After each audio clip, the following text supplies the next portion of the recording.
Welcome, everybody, to Fantasy Football Live, Week 6 in the National Football League. Andy McNamara alongside Show Ali. You can get us on Twitter at AndyMC81, at SNSAli. Of course, you can leave your comments and questions on whatever platform if you're watching on Sportsnet, YouTube, Facebook Live, Twitch, whatever. You can pop them in there, and we will get... This hour is for you, folks, okay? This is for you to help you get ready for kickoff, which is coming up. We'll get to some of our... pick'ems as well throughout the games we like against the spread, some over-unders, some player props, as well as all the fantasy football questions that you got, we will answer. And show great news coming out. No new positive COVID-19 tests across the league. All football's a go. We're good. It's always a positive, Andy. Yes. Always a positive. It's nice to hear after. I mean, I guess there were, over the course of the week, this past week, I should say, there were a number of new tests, right? I mean, the Patriots, I think Sony Michel was he was already on the IR, but he was put on the reserve/COVID list. Broncos running back coach tested positive. Some guys in, I think, Jacksonville and Indy, and I think some people in Cincinnati. Like this, it clearly is becoming more of a more, I guess, regular thing, but it is nice. Yeah, Adam Schefter tweeting just maybe about half an hour ago, no, all clear, no new positives, everything is a go. So no postponements for this week, or at least as of right now.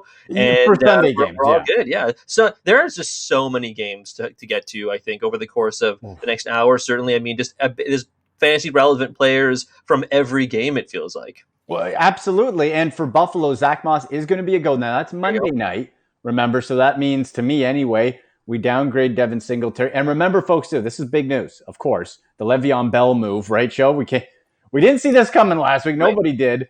They couldn't trade him because of the contract. They released him. Le'Veon Bell going to Kansas City. Now, here's the thing to remember for your fantasy football lineup. Bell is not playing today. He is not active because of the COVID rules. He cannot play. So we have one more week of RB1 for Clyde Edwards-Helaire, and then, who knows?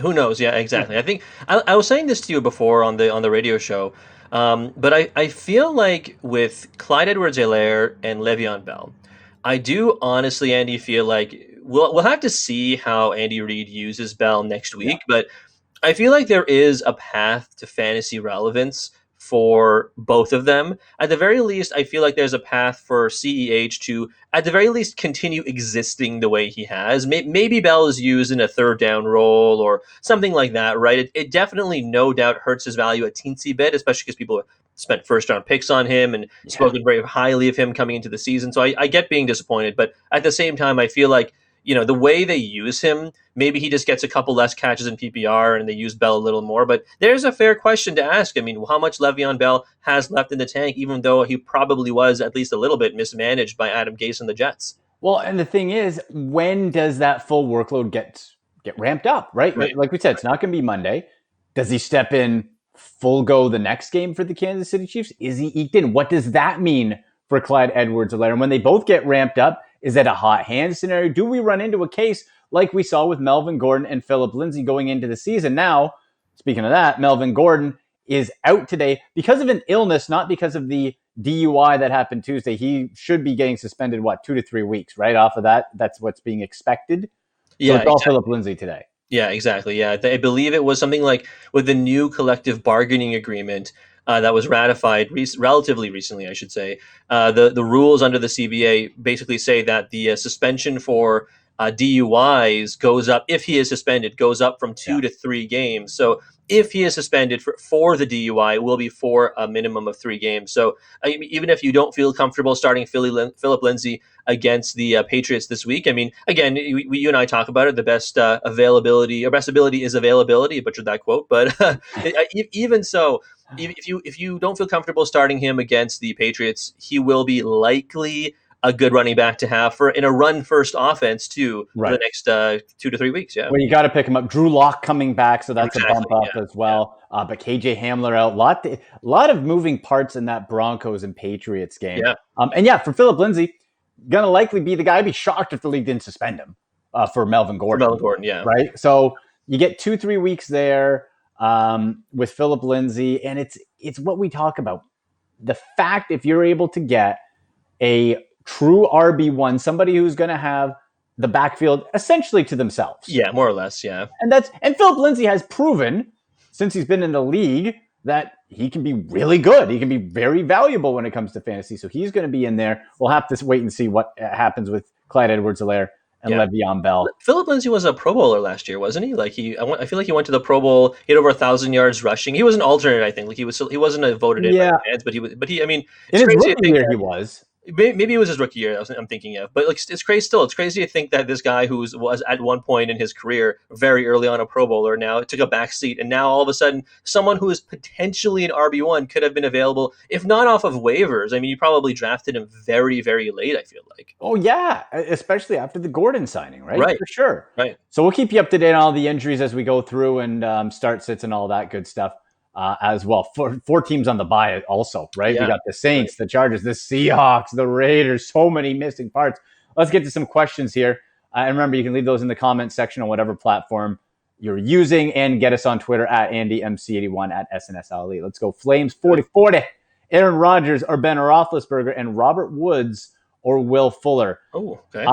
For the quarterbacks, I think you're good either way. Like the Browns secondary is really banged up today. They're down to backups on both starting safeties. I just can't turn away from Aaron Rodgers' show. Like, I just can't. The dude's been on fire. Devontae Adams is back, right? Yeah. I'm going to go with Rodgers there. Yeah, I feel like I have Big Ben, for example, as well, in especially in a 2 QB league, and I feel like in a 2 QB league you're going to start Big Ben probably every week. But in 1 QB league, like in more standard leagues when it comes to QB scoring, I think you're probably the safer pick. Let's say the safer pick is Aaron Rodgers, even though the Buccaneers defense is pretty stingy. It absolutely is. I mean, look, sure, they've played the Bears, but I mean, they've also made the Saints look silly, and they've played other teams look like at least at times, right? So I think as the season has gone on, they've rounded more into shape, into form. So I do like Big Ben, but it's hard to argue with Aaron Rodgers' body of work this season. I mean, this time last year, we would have been poo-pooing him basically, right? Because of how bad he was and how much, fewer completions, fewer touchdown passes, so on. But I mean, this year he has been on fire. And like you said, with Devontae Adams back, I'm really interested to see how he performs. And what was the other half of that question? I think it was Robert Woods or Will Fuller. Fuller. Yeah. I want to say that's a really tough one because Robert Woods has been great, but I want to say against a Titans secondary that has lost a lot of its back end talent, like the cornerbacks and the safeties as well. I think I feel like this could come back to bite me, Andy, but I'm getting back on the Will Fuller train. We're doing it. I'm going to go Robert Woods. The 49ers got decimated by the Miami Dolphins. Yeah, they did. And we know on the show, I love myself some Fitzmagic. I love waving the Fitzmagic wand around. But 43 points. That's excessive. So the 49ers defense, until you prove me otherwise, they're blasted with injuries. I'm not too scared of them. I'm going to go Robert Woods there on that one. Let's see. What do we got? Jacob on Facebook. Detroit versus Jags. Does it stay under 54.5 total points? More unique question. Now, this game is really interesting to me because the offensive pieces, and we talked about on the radio show, 8 to 10 a.m. Eastern across the Sportsnet radio network, by the way, folks, delivered by Domino's Pizza. Good plug. Thank you. This could be, I think, a sneaky, entertaining game because both defenses can be had, and both sides have some really interesting weapons. You got Galladay, right? He's back at full strength with Matt Stafford. They're coming off a rest week. For Minshew, you got Chark is banged up. Remember, DJ Chark is banged up. James Robinson. Over 54.5. So if we're looking, you know what? I'm going to say just under. I think that's close, but I think we maybe see something around, like a 27-20 type of thing, like just sort of hovering around there. The 54.5 is a little bit too rich for me. Yeah, I think I agree with you because I'm trying to do the mental math in my head here. I think because if it was like, let's say 27, 24 even, that's still under 54.5, right? Yeah. So I feel like it'll be under, but by the slimmest of margins because there are some injuries and the Lions offense has looked a little like it's sticky almost, right? Like it's stuck in first gear rather, right? Like it hasn't been able to shift up a little. I don't know. It has not been as fluid. Like the entire offense seems to have taken a step back from last year when Stafford was one of the best, I would say until he got injured, one of the best quarterbacks in fantasy football, I thought, right? So But not this year, not this year. So I think I'll agree with you regarding Jacob's question and say under as well. And I wonder, I think it will get ramped up with Galladay being back. Right. If we look also on the other side of that one, now I have on ESPN the over-under is at 53.5. Oh, So okay. it depends where you're, I guess, where you're looking. Right. Now that makes it a little more dicey. That's real close. I would still just take the under. But the spread, Detroit's a 3-point favorite. You know what? I think the Jags could win this. I do. And Sure. it's at home. Not that really matters. There's no real fans. But No fans. I think the Jags could take that. I might take the Jags to cover on that one. Straight up. +3 for Jags. Yeah, that's not bad. Yeah, that's not a bad line there. I might do that. Ezra on Facebook. Happy Sunday to you as well, Ezra. Yep. Half PPR, pick 2. Higgins, Preston Williams, or Hardman. Oh, I know where you're going, Andy. I'm going, if I got to pick 2, I'm picking Preston Williams, Dolphins versus Jets. Hello? Come on. That's money. They dropped a 40-plus burger on the 49ers. What are they going to do with the Jets? Yeah, oof. At home. And then Hardman. Hardman's my sleeper pick. I got that up on my Sportsnet.ca article. Comes out every Saturday. Okay? So Hardman, remember, Sammy Watkins is out. Mm-hmm. Hardman is going to take that number 2 role. Demarcus Robinson, now, they've had similar snap counts, interestingly enough, but boy, Pat Mahomes is just not targeting Robinson. It's more so to Hardman. And I've picked him to score a touchdown and actually fantasy-wise to get more fantasy points on Tyreek Hill. That was my danger zone pick. There you go. Yeah, I think Mecole Hardman is a good pick as well because, like you said, no Sammy Watkins. We saw what happens when they give him the ball. He's a speedster. I like pretty much everyone on that offense for Kansas City, right? But yeah, he is dangerous with the ball in his hands, the ball in space. And the Bills secondary, not great. Let's say, even if Trey White does play, the secondary has been I should say the whole defense for the Buffalo Bills, as painful it is to say. I mean, we hear in Toronto, for example, people love talking about the Bills here specifically in our city. But I feel like the Chiefs with Mecole Hardman is a good pick. And I'm going to go Preston Williams as well, not just because of what happened with Miami, but he just seems to be fully healthy now. He is fully healthy. I think he had some nagging ailments, I think. Plus, he hadn't been, and because of that, he hadn't been worked into the rotation as completely, let's say. And it looks like he will be now. And T. Higgins, I do like T. Higgins. I think, like I mentioned last week, he has been running a lot of routes, or at the very least taking up snaps and opportunities that would have gone to the tight end, the Drew Sample, but in the wake of CJ Uzoma's injury. But I think, again, this is half PPR, so you could do a lot worse, because I think in terms of a solid floor, T. Higgins does provide a decent floor. I mean, he gets on average 6 to 8 targets a game. It's just the Colts are a decent defense as well, right? I mean, they're getting healthier. They're getting healthier as well, yeah. So I think he is the third option there, but I mean, Burrow clearly likes him, but he is the third option for Ezra here behind Hardman and Preston Williams. And did you see, by the way, talking to the Bengals, AJ Green? Sure. Did you see that zero effort running the other way? Look like he was lead blocking on the interception. If I'm the Bengals, AJ Green, you either get your butt parked on the bench or you get cut. Get out of here. You don't want to be there. He didn't want to be there last year. Questionable season-long injury for him. Doesn't want to be there this year. He wants out of sense. Get him out. I'm not touching AJ Green.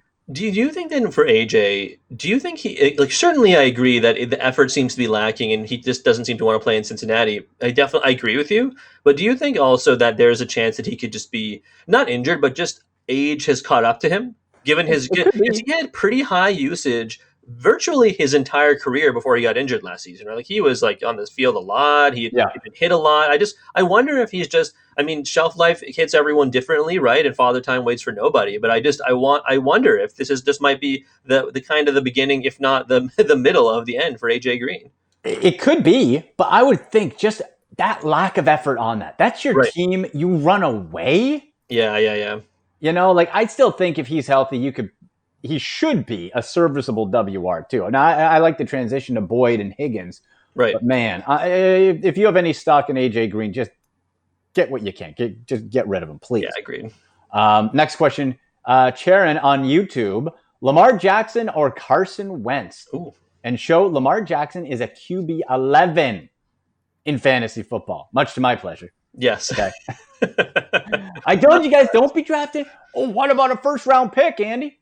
No, No, because quarterbacks don't repeat as top 2 fantasy quarterbacks in consecutive years. It's only Someone been did done. that in one of my leagues, eh? Someone in a Really? standard scoring league. It went. I think it was something like they went.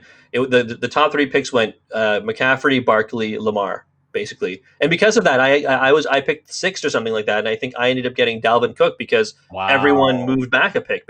Like whoever was at pick number 4 was probably ecstatic that they got Ezekiel Elliott, which is pretty funny. Absolutely. Well, enjoy taking that guy's money in the fantasy league. Yeah, Enjoy that money. Because it's always since 2013, Drew Brees was the last one to go consecutive years as a top 2 fantasy quarterback. Doesn't yeah. happen. Doesn't happen. Anyway, in this case, I still would take Lamar Jackson. after all that, After all that, saying that, man. because look, Carson Wentz, and he's done actually fantasy wise very well. Sure. Like, he's gotten right around, he's hovering around the 20 to 22 fantasy point, got 19 and change last week. That Baltimore defense is good. Again, Deshaun Jackson, Alshon Jeffrey continue to be out.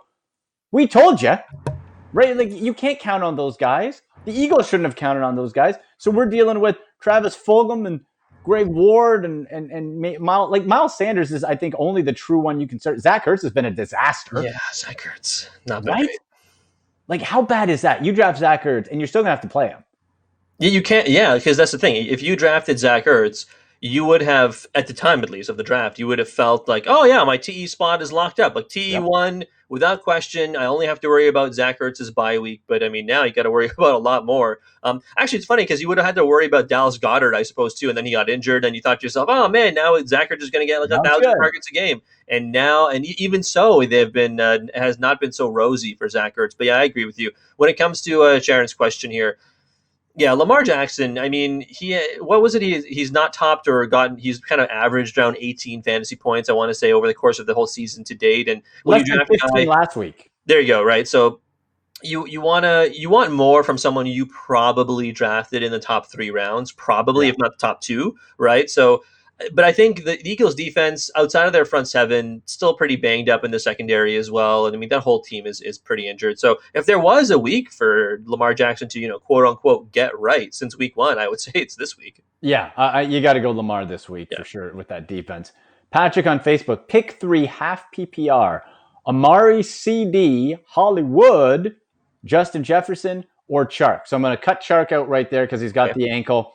He is expected to play, but when you're that close to game time and the injury is still there, we've seen it. Guys can go off, certainly. Sure. But I try to shy away from that.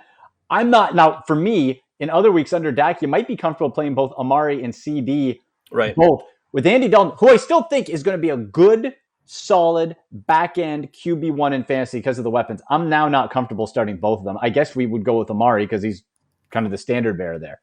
Yeah, you're right. Like that's pretty much that's going to be until we see the Cowboys play the Cardinals. We kind of have to. You're kind of guessing, right? I mean, I feel like you're guessing that, and you're predicting based on past production that Amari Cooper is the is like the number 1, I should say, wide receiver in that offense, and that CeeDee Lamb is number 2. Michael Gallup has kind of become the forgotten man. Like Gallup and Schultz. Those are the 2 guys I'm interested to see how their production, if it stays at all. We'll get in Gallup's case if it increases, and if Schultz is in, if it stays. And for CeeDee Lamb specifically, if Dalton continues to look his way as much as Dak did, I feel like Amari Cooper, maybe everyone on this Dallas offense not named Ezekiel Elliott, I feel like everyone essentially has taken if not a hit, like it's gone from being like this in terms of ceiling and this in terms of floor to being like just a little more lower, right? Yeah, in terms of just because you're not really sure what Andy Dalton is going to bring on in a given week in terms of spot starts. But against the Cardinals, I think you'll be okay, right? Because they're not a very great defense over the course of the season. So I guess I'll go Amari and Justin Jefferson. And I mean, I guess you kind of have, if you're picking 3, I guess you kind of have to then do Marquise Brown then. Yeah, and I don't love it just because of the inconsistency. That's right? the thing. That's the thing. I don't like it. But out of those 3 options, and Justin Jefferson against Atlanta.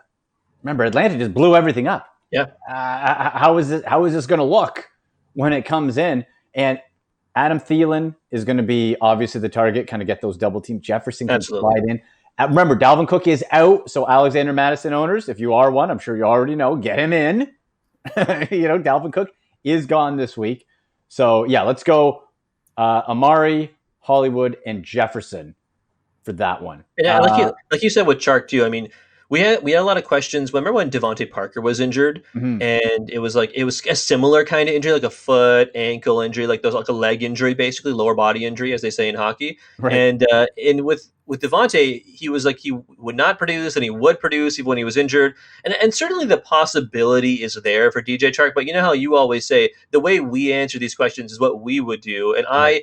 I don't know that I would feel comfortable taking the chance on Shark when you have the possibility of Amari against a bad Cardinal secondary, Justin Jefferson against a bad Falcon secondary, and then you got Marquise Brown going up against the Bengals, right? So I feel like the opportunity for success or the path to success might be a little clearer for those guys versus a guy who's injured.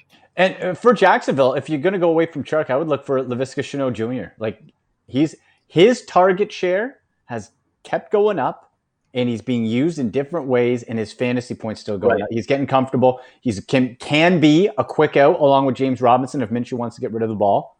So Shenault Jr. is somebody to look at as well. And pardon me, I said the Bengals. The Ravens are playing the Eagles this week, but Yeah. even so, I feel like Marquise Brown is their number one guy, even though Lamar Jackson does not throw the ball all that often. Wait, exactly. Makata on YouTube. Good morning, fellas. Good morning. PPR having a small battle between Kupp and McLaurin right now. I'm leaning towards Cooper, but Right. just want to see where some other heads are at. Thank you. Got to go Cooper Kupp. Not Scary Terry's fault. Not his It's fault. not his fault. Yeah. Like, we got Kyle Allen, who looked like he was going to be out forever with a concussion. Yeah. Sheesh. Well, it wasn't even a head injury. It was his shoulder. So he's going back in. Kyle Allen is playing. If he gets knocked, well, then it's Alex Smith, who great story, but come on, right? The upside gets dwindled significantly, and especially in PPR, that's Cooper Kupp territory. Got to go there. Yeah, exactly. If it was standard, maybe the lean would be towards Scary Terry, but I agree. I mean, even though I don't know, the Giants have been so bad and there is a path for McLaurin to be good, I would feel more confident in the way they use Cooper Kupp and Robert Woods as well. I mean, we got a question about Woods earlier. I mean, they're both very good. They both see a healthy share of that passing offense. I mean, there virtually is nobody else. I mean, yeah, there's Tyler Higbee, yeah, there's Gerald Everett, but I mean, those guys aren't as big pieces of the passing game as Cooper Kupp and Robert Woods. So I would prefer, at least for this battle here for Makata, I would prefer Cooper. Yeah, absolutely. Nick on YouTube, start Jonathan Taylor or CEH. Ooh. Well, like we said, this is probably the last guaranteed RB1 week for Clyde Edwards-Helaire. So Probably. Yeah. Now, here's what I'm looking at. So the matchup, Buffalo Bills, right, for the Kansas City Chiefs. They're going to be wanting some revenge. They were embarrassed by the Tennessee Titans. That was an embarrassing loss. So primetime Monday night. I still think, though, against the Cincinnati defense, Jonathan Taylor's been so good. You're going to be good, I think, this week either way. But I like the Taylor pick better versus the Bengals. Ooh, I think, too, it's more of a guarantee that Indy, considering how bad the receiving core has been, I mean, T.Y. Hilton is approaching droppable territory, which is wild. It's wild to say. But considering how bad the pass catching options have been, frankly, considering how bad Phillip Rivers has been, I mean, he has not been good. I feel like we might legitimately see Jacoby Brissett come in if they continue to struggle like this on offense. I would not be surprised at this point, which would be wild considering they went out to get Rivers specifically. But yeah, I don't know, man. I feel like the path, again, I'm using this term a lot today, the path for Jonathan Taylor to return you more fantasy points because they're probably going to run the ball a million times, considering how bad everyone else is, versus Kansas City, we know they like to throw the ball. Patrick Mahomes, I mean, if he threw the ball 40 times against the Bills, would you be that shocked? No, you wouldn't be, right? So certainly, I think Clyde Edwards-Helaire is very, very, very good, and I think if you're probably good either way, like you said, but I think the path, even though Jonathan Taylor has been a little less efficient than I'd like him to be, I still probably go Taylor as well. Yeah, battle of the rookies. And also for a bit of a sleeper pick, or if you want a cheap play on DraftKings, I got him in one of my DraftKings lineups. Nyheim Hines for the Colts this week. Again, against the Bengals, his production has really fallen off.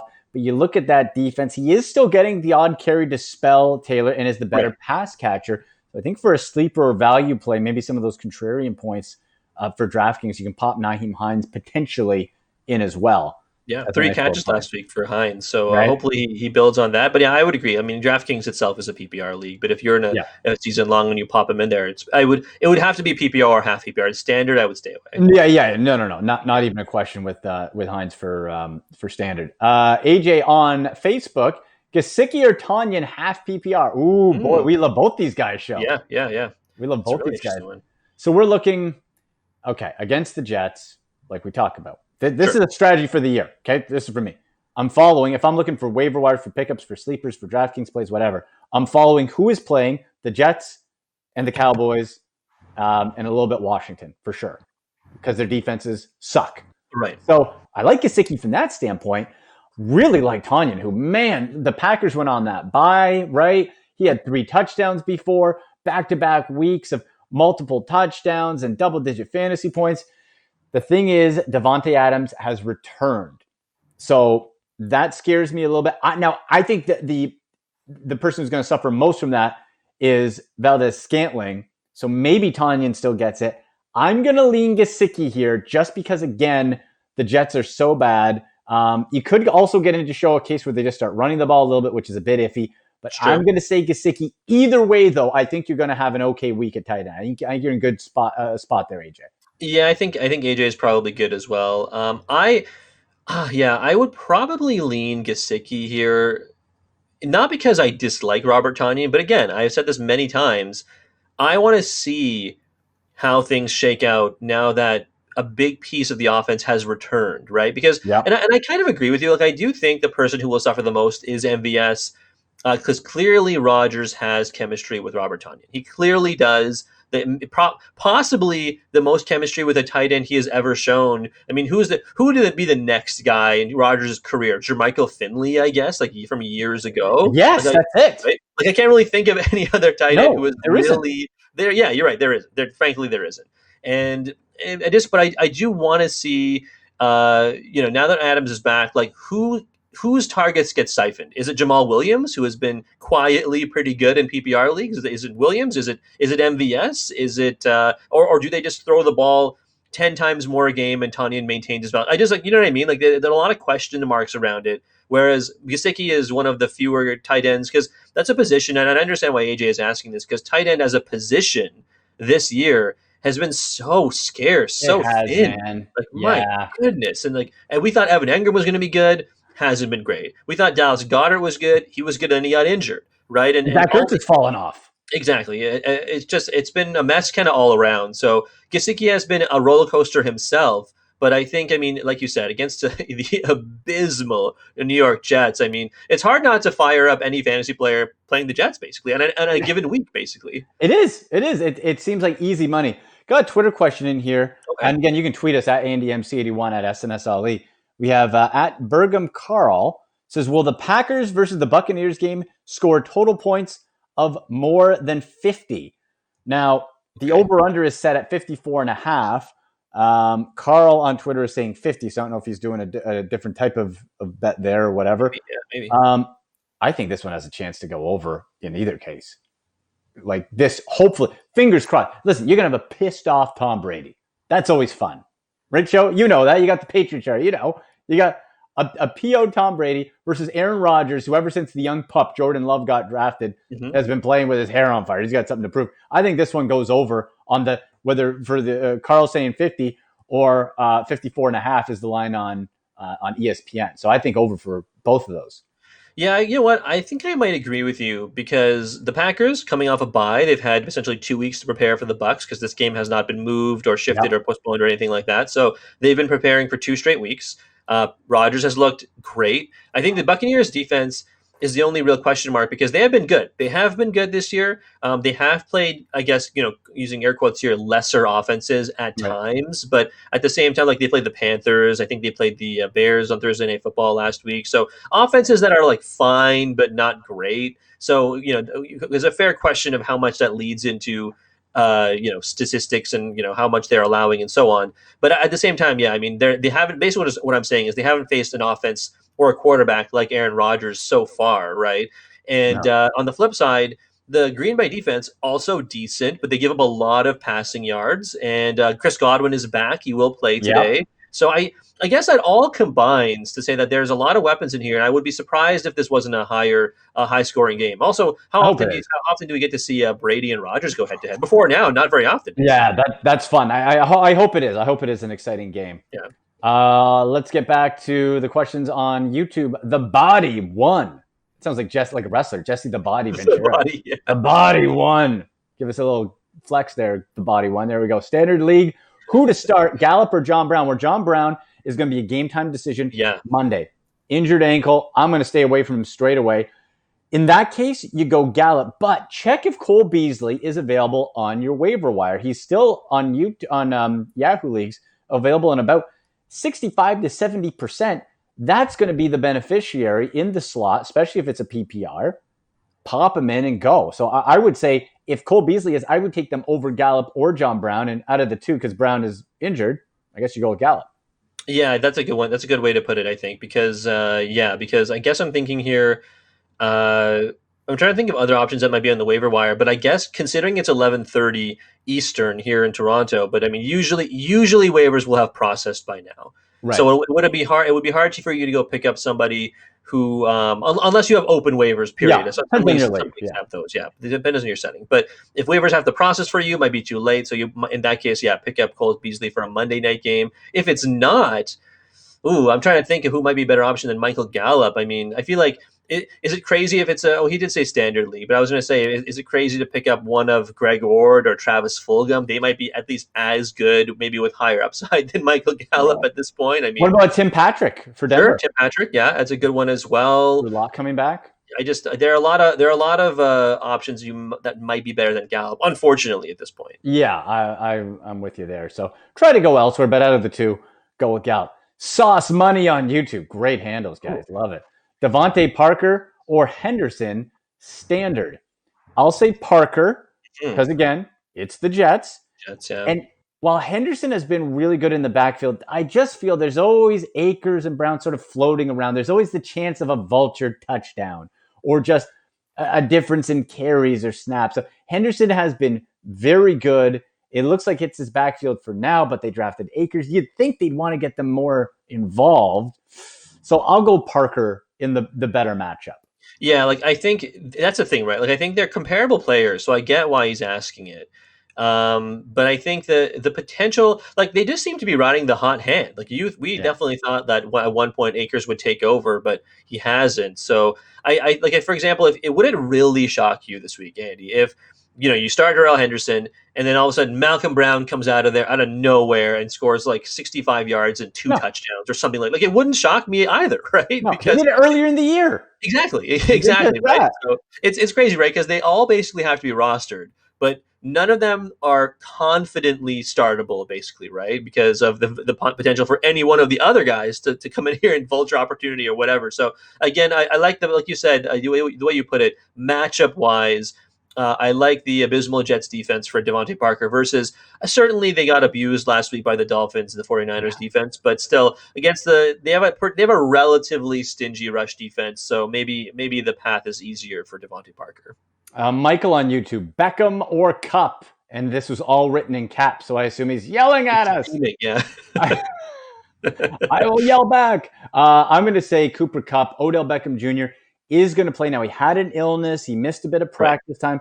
Steelers defense, while I hope the Browns light them up, they're tied for the league lead in team sacks at 20. You got TJ Watt on one side. You got Bud Dupree on the other side. Browns are going to try to be running the ball. So the opportunity for Kupp, again, I think is much better, especially if that's in a PPR or half PPR format.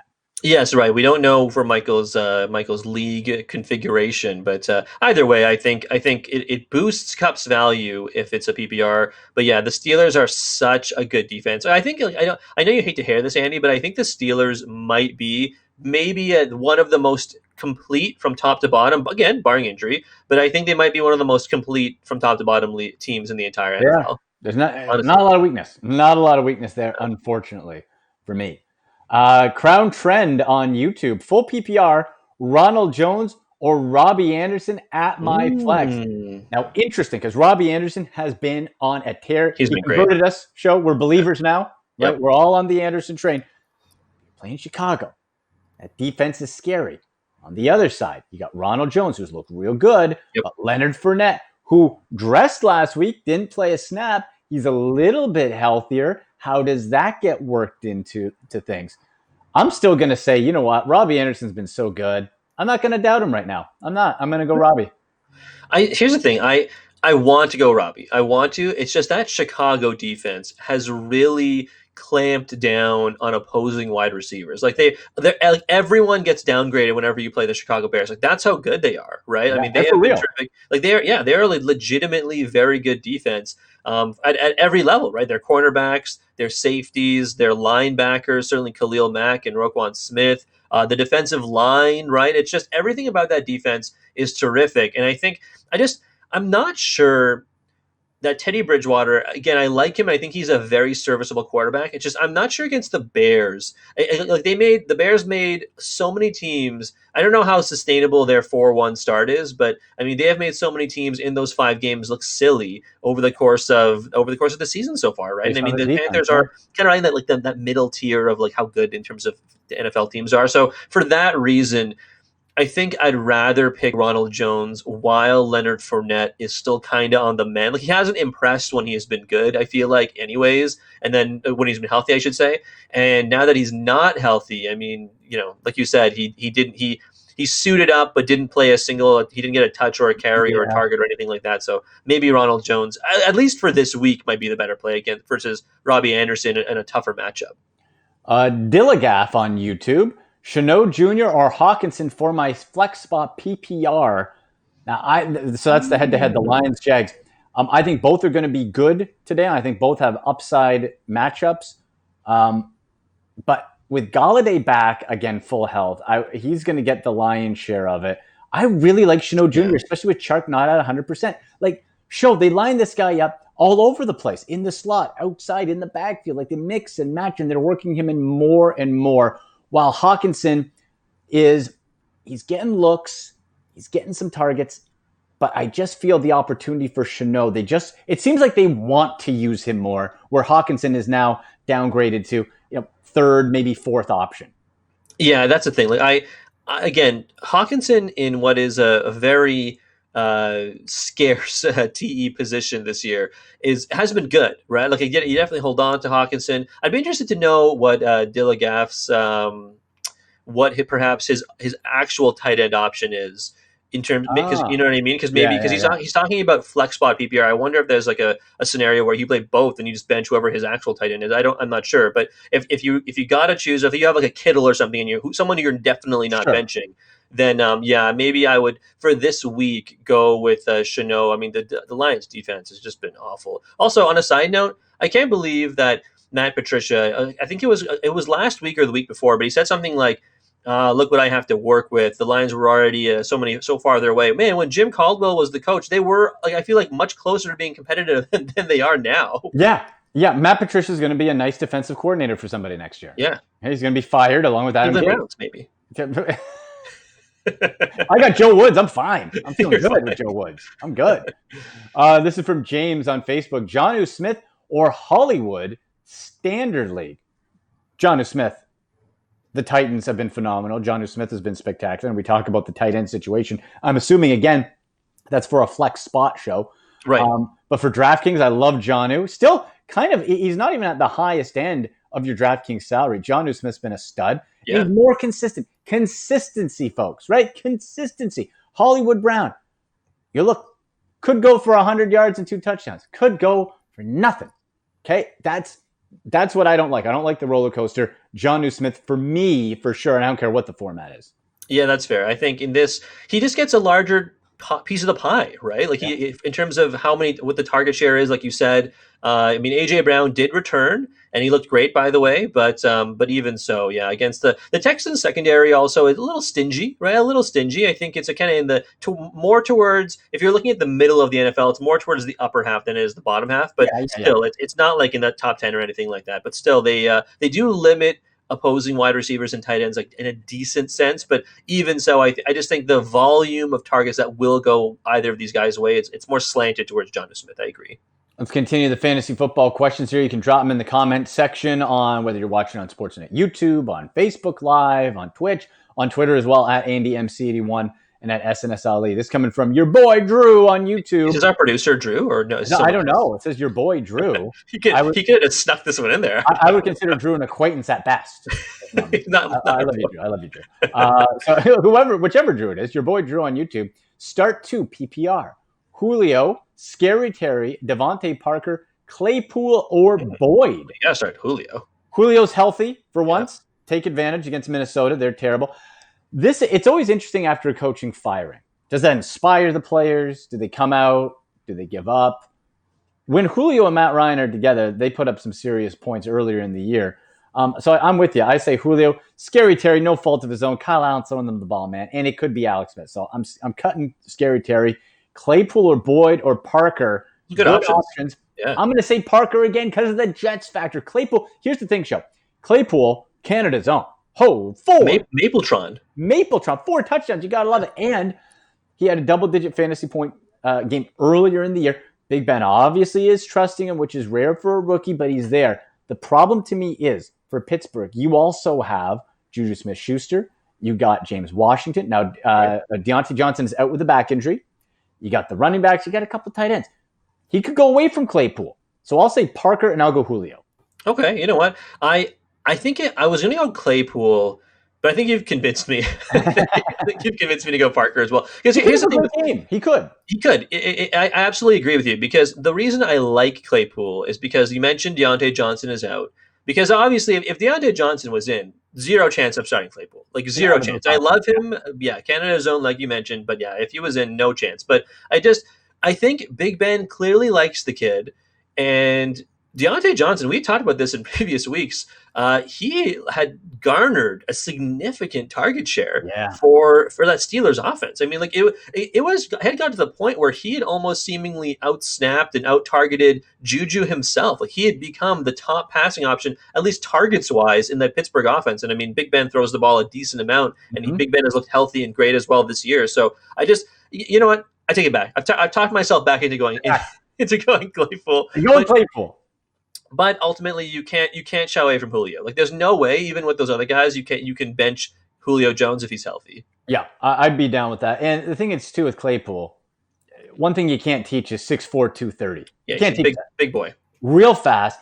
The thing with Claypool as well, now they at the Combine, they wanted him to do some testing as a tight end because of his size coming out of Notre Dame. So he's been popped in the slot. He's got the speed for the outside, mismatch nightmare in the red zone, jump ball specialist. Like, the guy has a multi-tool. But again, with I feel with Parker being the clear number one option, that's where I want to go. Yeah, that's fair. Again, we did this before. The Jets are so bad. The Jets are bad. Stack. like quadruple stack versus the Jets on DraftKings. You know what? I'm going to do a DraftKings contest where I'm going to pick like all the Dolphins. I'm going to do all of them. I'm going to Gaskin, Gesicki. Fitzpatrick. Yeah. Let's see. I'll do Fitzpatrick, Gaskin, Gesicki, Parker, and the defense. I'm going to do 5 Dolphins. What about Preston Williams? Do I double on the wide receiver? You want to add him in there? Do I want to get nuts? I don't know. You know what? Maybe if we're going that crazy, maybe we'll double down. We'll do some Preston Williams too. All right. I'll at least do the 5. Okay, deal. All right. Oh, let's see if I win some money off of that. Drinking Buddy or something like that from Drinking Buddy on YouTube.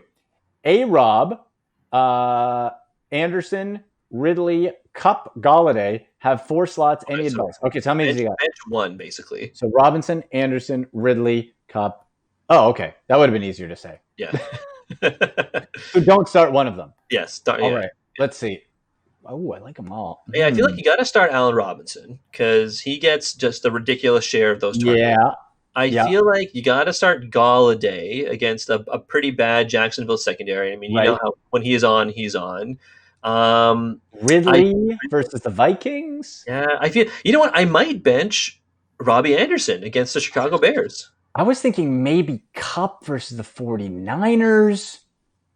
I think you're in good shape regardless. Then again, you got Ridley as the secondary option with Julio back. So how does that equate? You know what? I'm going to sit Ridley. You're going to sit Ridley? Okay. I'm going to sit Ridley. As the secondary option, everybody else is sort of like their top option for their team. Okay, so we're in agreement on A-Rob, and Galladay, basically. Yes. Okay. Yep. So I will bench And Ridley. Kupp. You're And Kupp. benching. Which guy are Yeah. you benching? I'm benching Anderson. You're benching Ridley. I'm benching Okay. Anderson. So we're in agreement on Robinson, Galladay, and Kupp. Got it. Got it. Okay. Nick on Twitch, Darrell Henderson or Christian Kirk? Mm. Ooh, you know I'm bullish on Christian Kirk this week, Yeah. man. I put him in my waiver wire article every Tuesday on Sportsnet.ca.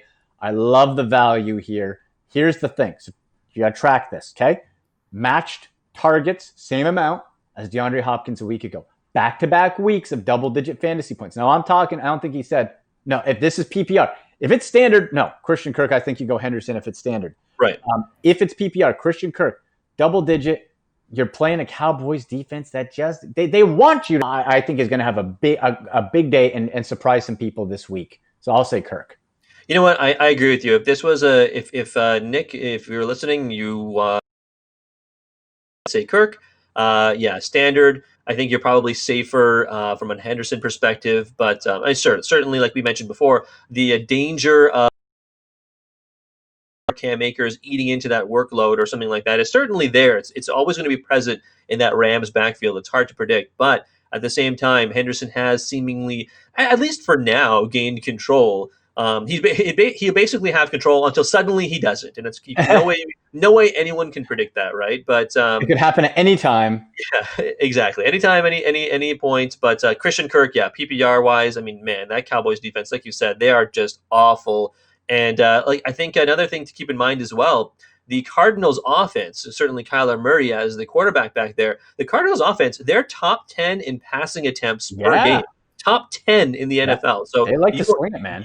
they throw the ball. Yeah, exactly. So they sling it. So Christian Kirk is a beneficiary of that. Not so much Larry Fitzgerald. We know DeAndre Hopkins is going to get his. Not so much Larry Fitz. So Christian Kirk, I think, has been trending upwards over the last, let's say, 3 weeks. He has been trending upwards, and if he continues it, I think if you're in a PPR league, he might be approaching an every week flex play. Well, Cliff Kingsbury runs that air raid college style. Right. What is that about? It's about getting in as many offensive plays as quickly as possible. Right. That bit more offensive plays, better for fantasy football. Okay, we know that. Let's look next question. James on Facebook, Adrian Peterson or Damian Harris? Ooh. Now, Adrian Peterson, here's what we know. Adrian Peterson's going to get you 8 to 9 fantasy points. That's it. That's what he's getting you. Okay? If you're fine with that, that's what you're going to get. You can mark that in. Now, Damian Harris in that New England backfield show. Who knows? It's coming off a bye. Cam Newton's back, right? It could be White. It could be Burkhead. We know it's not Sony Michel. He's on the COVID list. Yep. Still injured. So it's out of those three, plus Cam. I think Damian Harris is the better back, but it is too hard to predict. I would say you go Adrian Peterson, and I don't like it at all. That's the thing. I do agree that at this point in their careers, Damian Harris, and I think he is very talented at this point in their careers. I think he is. I agree with you. I think he's the better back. I feel like after this week, we might see a more clear pecking order for the New England backfield because of the way we've seen them use Burkhead and White specifically, because they've been on the field often at the same time as Damian Harris. Plus, you got to remember Damian Harris was coming off of like the IR, and he had his first real good game against the Chiefs. And but to be fair, that game against the Chiefs was without Cam Newton, right? So it'll be interesting to see how they work Cam in on the field with Damian Harris at the same time. And then I guess at the same time, even though Denver has been a little disappointing this year, Denver's rush defense is pretty stout, even against the Patriots. So I feel like you might see more. They might pass the ball a little more. Let's put it that way. So if that's the case, then I don't like either option. I agree with you, but maybe you might be a little safer with the with AP against a worse Jags defense. Yeah, that is rough. That's not a good pick though. That is rough. Joe on YouTube, who do I play in my flex spot? Gaskin or Mostert? Ooh, you know what? After that stink bomb drop by the 49ers, which Mostert did fine in. He did. I still got to think Gaskin because of the Jets conversation. Gaskin has taken over that backfield. There's no other contenders despite having the two veterans, Howard and Breida there. Right. I got to go Gaskin in this case. Like Mostert could, but I want to see how the 49ers respond before I get too comfortable with any of their options on my fantasy team outside of George Kittle. Yeah, it's always going to be, man, it's always going to be you're picking players against the bad teams, essentially, right? Like you're picking players against the bad teams. Now, I think a lot of Gaskin's value comes from his involvement in the passing game because Fitzmagic likes to throw the ball a lot, Yeah, right? And the Jets actually do. They're the one part of their offense that has been, or pardon me, their defense that has been decent this season has been their rush defense, right? I think there's something right. like ninth in rushing defense, I think, in the season. Now they have played some bad teams, and I mean Miami Dolphins. Are they a bad team? Maybe more like a mediocre team. Maybe like Mm-hmm. they're right in the They're tough middle. I to would play say. again. Yeah, Yeah, they're definitely a tough out, and they're better than they were last year. And you can also make the argument that maybe they were tanking somehow last year as well for Tua. But yeah, I think it's close, and I would go Gaskin because of the matchup. It's close, but I think if you decide, Joe, to play Mostert, I mean, he clearly came back and slid right back into his old role. He rushed the ball 11 times, 90 yards. He caught the ball 3 more times as well. So, I mean, it's not a bad pick either way, but I'd go with slimmest of margins. I go Gaskin. yeah, me too.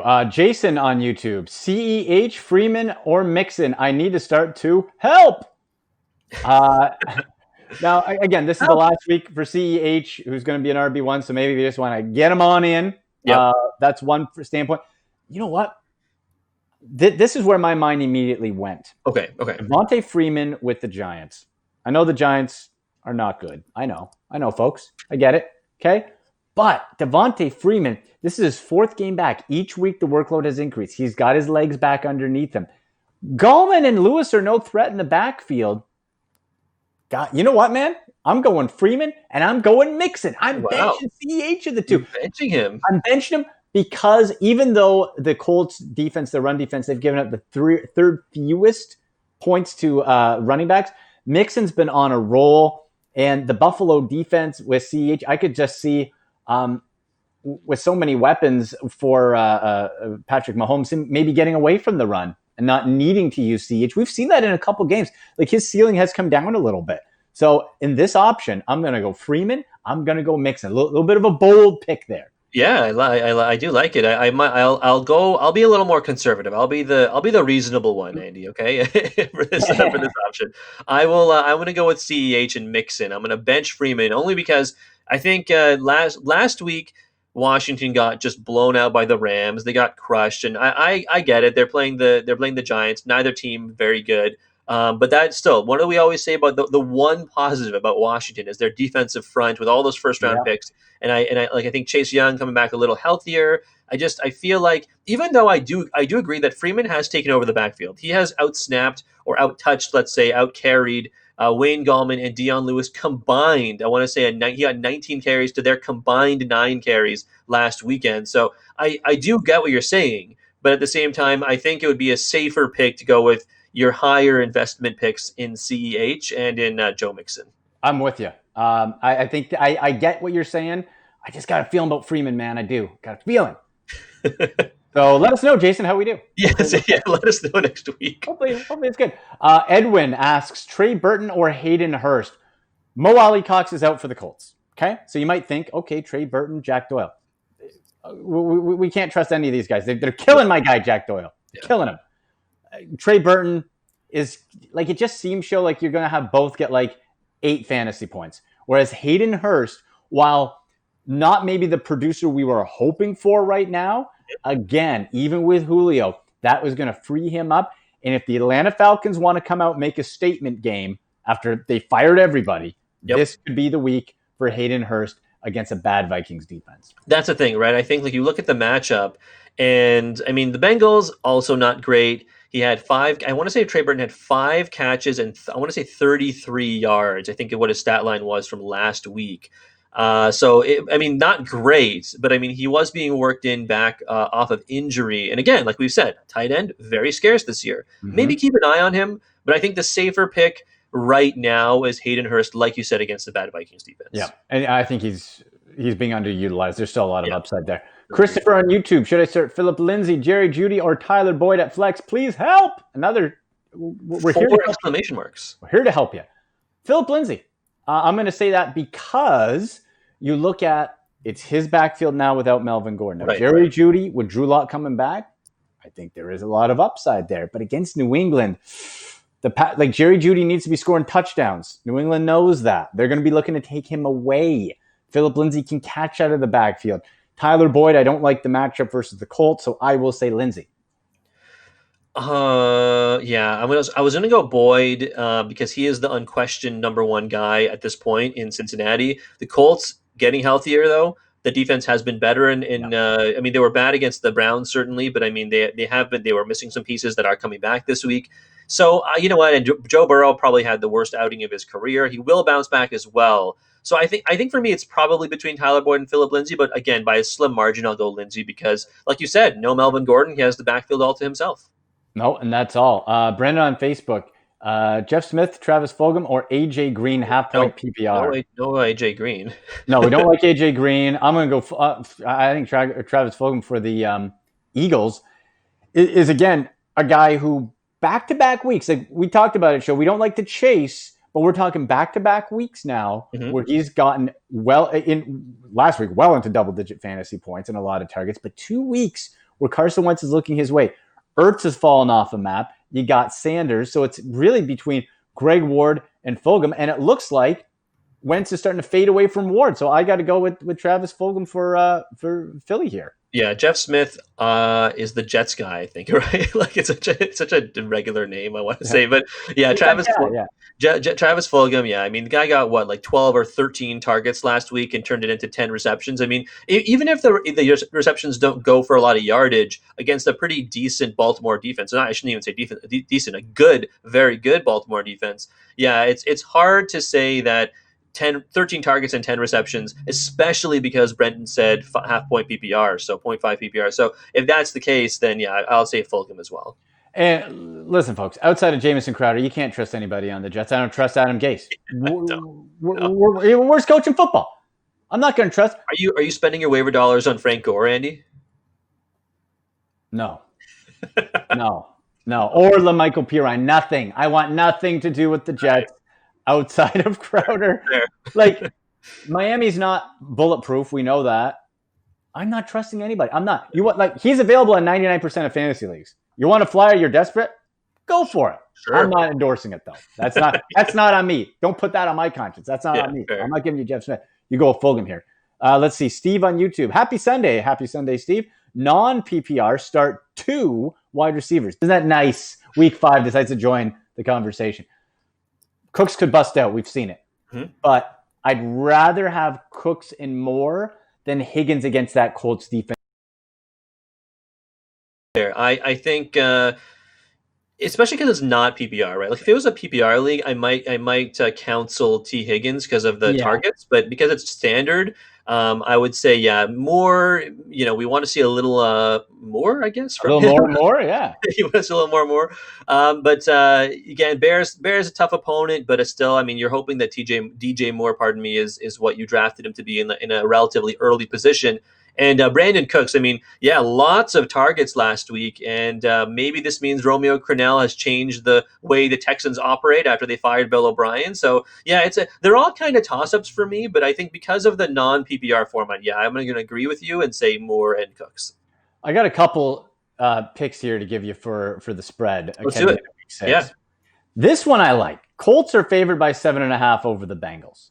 Now, like we said, the Colts defense is good. The Colts offense is not. No. I don't see them winning by that much, and I think Joe Burrow can garbage time his way to a couple touchdowns late and keep it closer. So I think Bengals cover that 7.5, but Colts win upright. So that'll be one for me.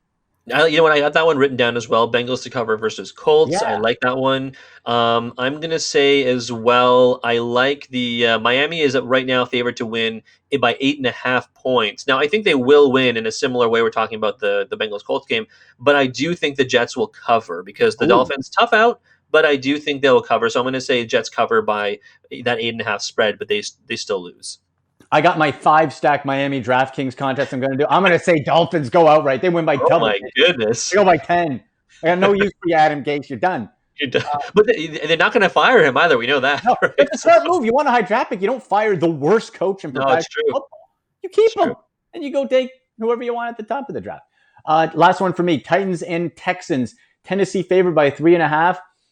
I'm still not buying that Texans offense. Darren Fells, by the way, folks, nice low-end tight end if he scores a touchdown. Jordan Akins is out. Get Darren Fells in your lineup if you are desperate for tight end help or for DraftKings. I think Titans cover that 3.5. I think they win outright, and I think they beat the Texans by more than 3.5. Yeah, I like that. That's a good one, I think. I like that one. And I'm going to throw two more at you. I think Washington, it's kind of a pick 'em, Washington and New York. I think New York is favored by -1. So more or less a pick 'em. Yeah. And I think I like Washington to win outright. I like that one because the Giants are a bad team and Daniel Jones turned the ball over a lot. And I also like the Steelers to win outright as well versus the Browns. I'm sorry, Andy. I think the Steelers are going to. Honestly, here's another one. I got the best bets as well. I like the prop bets and so on. So not only do I like the Steelers to win by -3, I like the Browns under 23.5 team total, -120. So I think I'm going to combo those two. I'm sorry, Andy, but I'm going to combo those two. You're going to lose your money today, show. You're going to lose it. Okay? It's okay. Great job, everybody. Hey, thanks for all the questions. If we didn't get to it, you can hit us up on Twitter. We'll try to answer them before kickoff, whether it's for betting, whether it's for fantasy football, at AndyMC81, at SNS Ali. So that'll do it, buddy. Enjoy the games, and we'll see you next week. Yeah, and don't forget, everyone, you can Andy and I are going to go answer some questions on the People's Text line. Yes. So if you didn't get your question answered, you can always text us in the next 30 minutes at 590-590, and we'll try and answer your question there as well. Absolutely. Enjoy the games, everybody. For producer Drew, for show, I'm Andy. You've been watching Fantasy Football Live.